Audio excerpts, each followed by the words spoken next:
Doctor ने बताया कि अल्ट्रासाउंड कराओ। अल्ट्रासाउंड की रिपोर्ट में मेरी पुत्री के पेट में लगभग 3 माह का बच्चा है।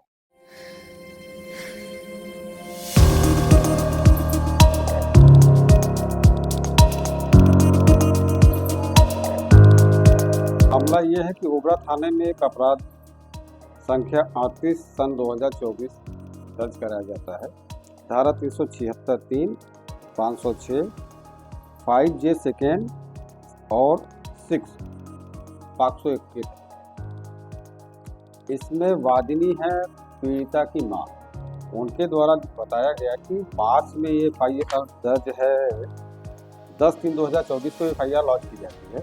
इसमें एलिगेशन लगाती हैं कि ये मेरी बेटी 3 महीने 1 दिन की प्रेग्नेंट है, जिसका रेप बबलू सिंह, उनके पड़ोस का रहने वाला लड़का है, उसने किया। इसमें एविडेंस के लिए जब वो आती है माननीय न्यायालय में, तो बताती है कि प्रथम दाखिला हमने ओबरा गांव में करवाया और आईओ द्वारा कुछ कागजात दिए गए, एविडेंस दाखिल किया गया कि जन्म तिथि के बारे में वो शिक्षा निकेतन इंटरमीडिएट कॉलेज ओबरा सोनभद्र का उन्होंने लगाया, जिसमें जन्म तिथि उस पीड़िता का नाम, डेट ऑफ बर्थ बताया गया 10/7/2009। ठीक। अब दौरान ट्रायल हम स्वयं काउंसिल भाई के साथ स्पॉट पे गए, जहां इन्होंने बताया था कि यहाँ जगह ओबरा गांव स्थित विद्यालय में पढ़ा था। वहाँ हमने एक एप्लीकेशन दिया प्रिंसिपल को और रिक्वेस्ट की कि Buddhiram son of so and so और माता का नाम wife of so and so, address ये, इनके द्वारा जितनी संतानें यहाँ पढ़ी गई हैं उनका नाम, पिता का नाम, निवास, हमें निर्गत।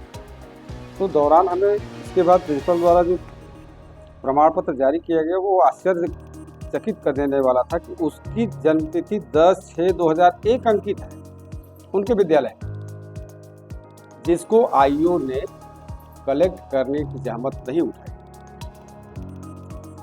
ये जब जानकारी हुई तो हम ओबरा थाना जिस जुडिक्शन में आता है वहाँ पे माननीय न्यायालय में एक 156(3) के तहत, जो नया BNSS में हो गया है 173(4), सॉरी, इसके अंतर्गत हम एक एप्लीकेशन देते हैं जो कोर्ट द्वारा कंसीडर किया जा रहा है। उसमें थाने से आख्या मंगाई थी, आती थी तय थी।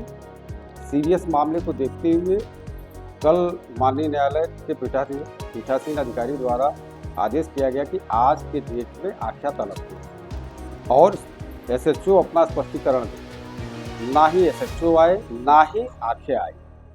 तब हमारे रिक्वेस्ट पे कोर्ट ने उन्हें व्यक्तिगत तलब किया कि आज ही स्पष्टीकरण दे। तो करीब 4:30 बजे SHO आके स्पष्टीकरण दिया। अब इसमें ये रहा कि मेन इशू ये आया कि लड़की का डेट ऑफ बर्थ बताया गया 2009 और जबकि प्रथम प्रवेश विद्यालय बता रहा है 2001। और सबसे आश्चर्य की बात कि FIR कराते समय पीड़िता को बताया गया है कि वह 3 महीने 1 दिन की प्रेग्नेंट है, जिसपे ये इन्होंने लिखा है कि मेरी उम्र करीब 14 वर्ष मेरे साथ रहती है। लगभग 3 महीने पहले सेक्टर 10 स्थित मेरे बगल का रहने वाला बबलू सिंह पुत्र मुरली सिंह अकेली पाकर मेरी पुत्री जबरदस्ती बलात्कार किया तथा धमकी दिया कि किसी से बताओगी तो जान से मार दूंगा।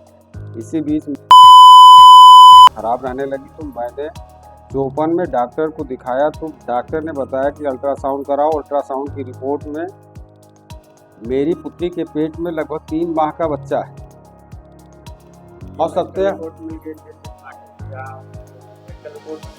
दिया था पत्रावली में एक भी मेडिकल रिपोर्ट जो इन्होंने कहा है ऐसा नहीं लगा। जो पुलिस ने कराया मिर्जापुर जाकर के, तो वहाँ पे ये हुआ कि 3 महीने है और इसकी डिलीवरी की डेट लगभग 18 सितंबर 2024 रेडियोलॉजिस्ट मिर्जापुर के शिव कुमार ने बताया। आश्चर्य, आज तक वो बच्चे की न डेड बॉडी है और न बच्चा पैदा हुआ।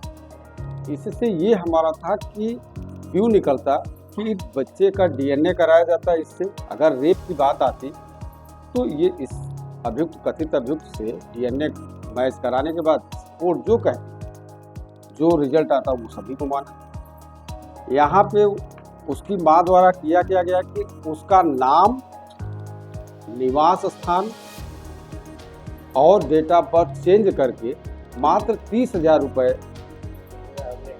जिंदगी बर्बाद कर दी, जिसमें ये करीब कितने महीने जेल में रहे? 9 महीने 3 दिन ये जेल में रहा।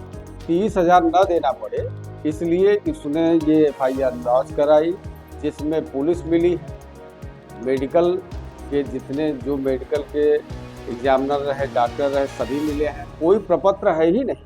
और जबकि 160 CRPC का नोटिस उसे IO द्वारा रिसीव कराया गया है और उसने अपने बयान में बताया कि ज्यों बच्चा होगा तो मैं आपको सूचित करूँगी। इस प्रश्न पे IO द्वारा कहा जाता है कि ओबरा थाना जाने हम तो ट्रांसफर हो गए। अब बच्चे का अगर कहा जाए कि अगर ये कहा जाता है कि रेप करके भाग गया तब तो एक बात हुई, लेकिन रेप हो चुका है जिसका परिणाम ये है कि 3 महीने का बच्चा है। तो जब बच्चा बाहर निकलेगा, डीएनए होगा, तभी तो होगा कि रेप हुआ। जो शिक्षा निकेतन में जिस TC के आधार पर उसकी जन्मतिथि और प्रवेशांक लिखा गया वो फर्जी विद्यालय से जारी किया, कक्षा 1 से 5। अगर वो कथित कक्षा 1 से 5 तक अगर प्राइमरी में पढ़ी है, दिल्ली प्राइमरी स्कूल में, तो वो लड़की 1 से 5 तक ओबरा गांव में कैसे पढ़ सकती है?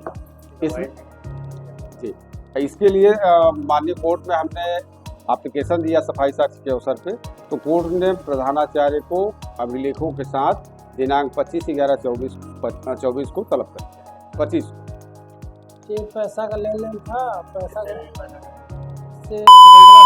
देन था पिताजी का। मैंने मांगने गया तो 30,000 रुपये मैंने मांग लिया, तो फर्जी मुकदमे फंसाने की जेल भेजा के धमकी दी।